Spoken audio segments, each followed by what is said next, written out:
जय श्री राम दोस्तों, जय श्री कृष्णा। धर्म प्रेमी बंधुओं, हिंदू धर्म शास्त्रों के अनुसार कालखंड या समय को 4 युगों में बांटा गया है, जिसे सतयुग, त्रेता, द्वापर युग और कलयुग के नाम से जाना जाता है। आज की कथा में हम लोग चारों युगों की संपूर्ण जानकारी का आनंद लेंगे। जय श्री हरि विष्णु। धर्म प्रेमी बंधुओं, मैं पंडित गोपाल जी तिवारी अपने सत्य सनातन ज्ञान संगम चैनल पर सभी धर्म प्रेमी बंधुओं का स्वागत करता हूं। हमारे चैनल पर वेद पुराण की कथाओं का संग्रह हर दिन आता है। भक्तों, श्री हरि विष्णु के चरण में नमन करते हुए चारों युगों की अद्भुत कथा शुरू करते हैं। भक्तों, परम पिता ब्रह्मा जी तप से मिली अद्भुत शक्तियों से संपूर्ण ब्रह्मांड की रचना किए। श्रोताओं, धर्म के 4 चरण होते हैं: सत्य, तप, पवित्रता और दान। धर्म के 4 चरणों के अनुसार ब्रह्मा जी ने ब्रह्मांड के समुचित संचालन के लिए समय यानी कालखंड को 4 भागों में बांट दिया, जिसे युग कहा जाता है। पुराणों में भी यही वर्णन मिलता है कि किसी युग में उस समय की परिस्थिति और मानकों के अनुसार धर्म का लोप होने लगता है। उस समय भगवान श्री हरि अधर्मियों का नाश करते हैं और धर्म की स्थापना करते हैं। यही वह समय होता है जब एक नए युग का आरंभ होता है। श्रोताओं, इन चारों युगों की शुरुआत कैसे हुई और इनका अंत कैसे होगा, इसी कथा का आनंद लेंगे। तो आइए जानते हैं। सृष्टि के आरंभ का पहला युग सतयुग आता है। सृष्टि के आरंभ से पहले सतयुग आया, क्योंकि सतयुग में धर्म का समय था। सतयुग में धर्म के 4 चरण थे: सत्य, तप, पवित्रता और दान।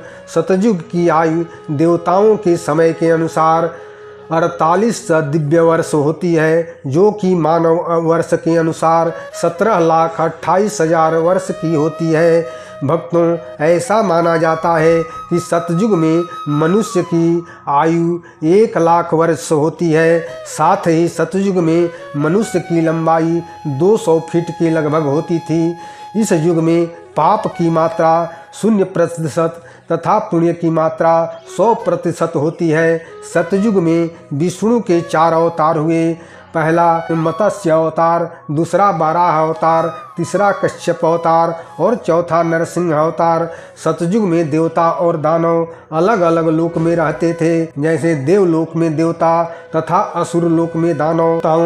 सतयुग के अंत में धर्म का एक चरण लुप्त हो गया। धर्म के 3 चरण ही बचे। इसी कारण सतयुग के बाद दूसरे नंबर पर त्रेता युग आया और त्रेता युग सतयुग के अंतिम समय के धर्म का एक चरण लुप्त हो गया। इस कारण त्रेता युग में धर्म के 3 चरण होते हैं: तप, पवित्रता और दान। धर्म के 3 चरण होने से इस युग को त्रेता युग कहते हैं। त्रेता युग की आयु देवताओं के समय के अनुसार 3600 दिव्य वर्ष होती है, अर्थात 12,96,000 मानव वर्ष होती है।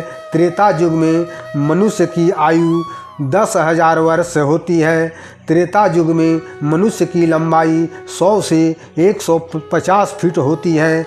त्रेता युग में पाप की मात्रा 25% और पुण्य की मात्रा 75% होती है। त्रेता युग में देवता और दानव एक ही लोक में रहते हैं, जैसे भगवान राम और रावण। भक्तों, त्रेता युग में भगवान विष्णु के 3 अवतार हुए: रामा अवतार, परशुरामा अवतार और तीसरा वामन अवतार। त्रेता युग के अंतिम समय में धर्म का एक चरण लुप्त हो गया।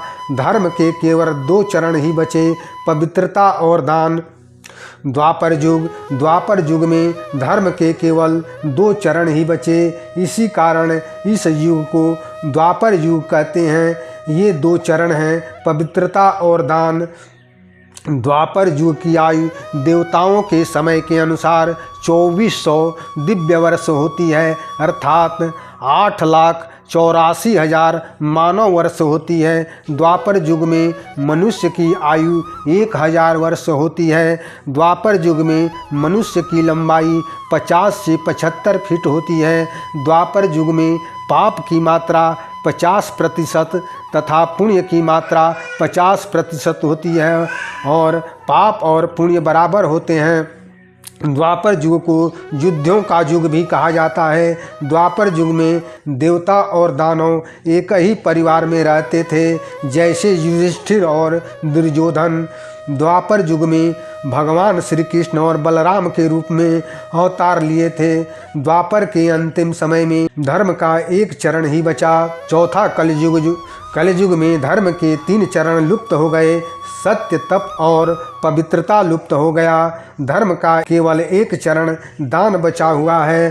अधिक पाप होने के कारण इसे कलयुग कहते हैं। कलयुग की आयु 4,32,000 मानव वर्ष होती है। अभी तक 5,120 वर्ष कलयुग की आयु बीत चुकी है। कलयुग में मनुष्य की आयु लगभग 100 वर्ष मानी गई है। कलयुग में मनुष्य की लंबाई 7 फीट से 5.5 फीट की होती है। कलयुग में पाप की मात्रा 75% तथा पुण्य की मात्रा 25% होती है। ब्रह्मवर्त पुराण के अनुसार कलयुग के अंत में मनुष्य की आयु लगभग 12 वर्ष रह जाएगी। मनुष्य की लंबाई 1.5 फुट से 2 फुट रह जाएगी। लोगों में द्वेष व दुर्भावना बढ़ जाएगी। कलयुग के अंतिम चरण में भगवान विष्णु कल्कि अवतार लेकर अधर्म एवं पापियों का संहार करके धर्म की स्थापना करेंगे।